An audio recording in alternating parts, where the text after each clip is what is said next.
ra đời bóng sương những con đất quê hương mình bao hạt giống trên đường đời mong chờ ngày lúa nở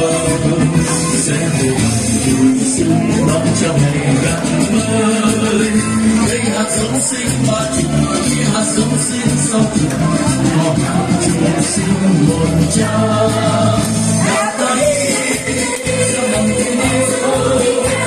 cuộc sống mãi sẽ về lúc tôi với một người hạnh phúc giữa đời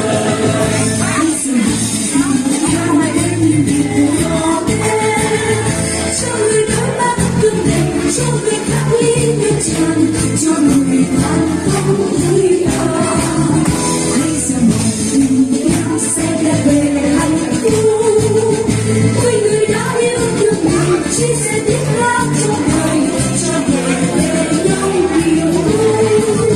theo ta cuộc sống mãi sẽ quên để lúc tôi với một người niềm vui hạnh phúc giữa đời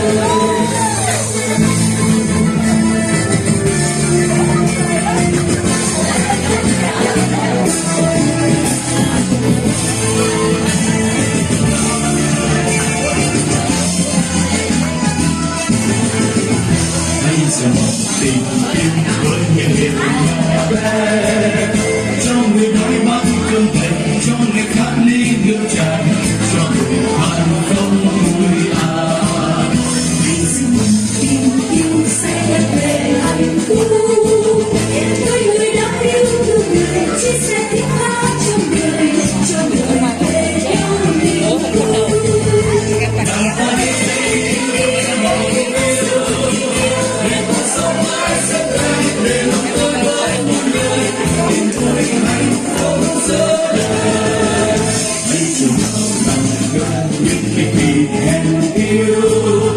sinh đời mới ngay trình mình sinh thành hóa xanh tâm hồn và hạnh phúc oan đi qua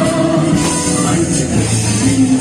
sẽ hạnh nguồn trao khi chân sống cho duyên nhân sẽ tìm thấy trong